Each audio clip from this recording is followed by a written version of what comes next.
Bienvenue chez nous. Nous sommes Marianne et Didier Caron, propriétaires du gîte Fleur de Ciel à Loos-en-Gohelle. Ce gîte est le premier éco-gîte au nord de Paris. Nous y avons mis en œuvre quelques actions d'éco-construction que nous vous invitons à découvrir. Suivez-nous.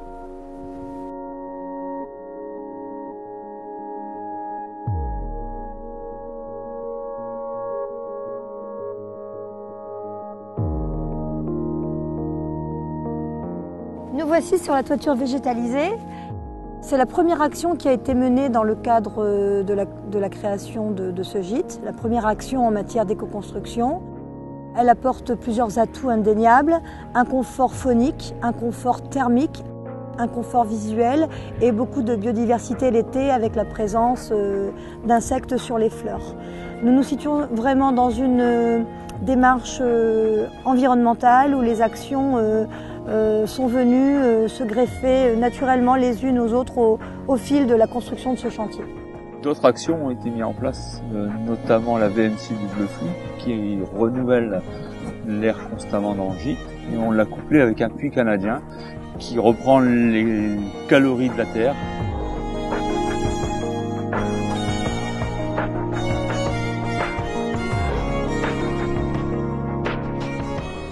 Nous voilà dans le salon. Ce mur végétal est le cœur de notre gîte. Il comporte essentiellement 4 atouts. La dépollution de l'air, l'hygrométrie de l'air, l'aspect visuel est déstressant. Nous avons complété avec d'autres actions d'éco-construction puisque nous avons équipé le vitrage de voilage en lin, nous avons fabriqué les appliques murales des chambres avec du papier recyclé et nous avons peint les murs avec des peintures éco-labellisées, donc des peintures qui ne dégagent pas d'émanations nocives. Toutes ces actions que nous avons menées en termes d'éco-construction apportent à nos hôtes un atout indéniable et vraiment majeur, le bien-être.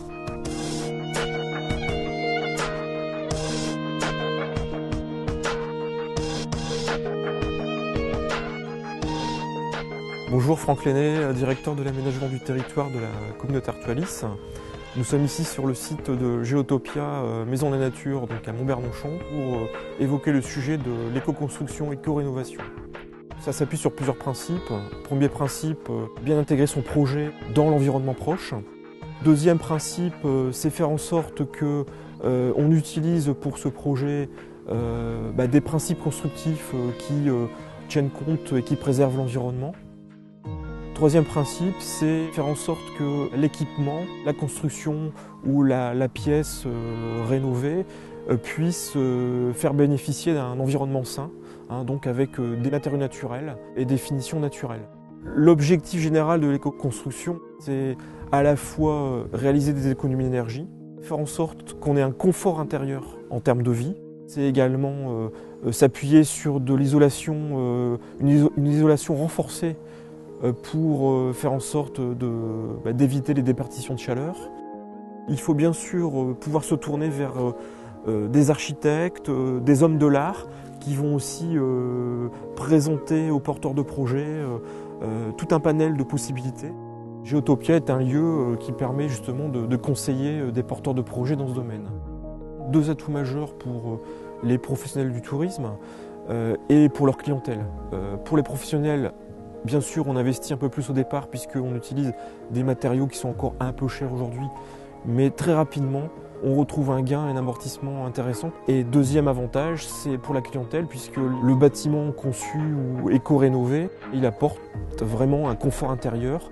Et donc c'est un atout pour le professionnel du tourisme de proposer ce type d'équipement à un public qui est de plus en plus à la recherche de ces valeurs et puis de ce bien-être.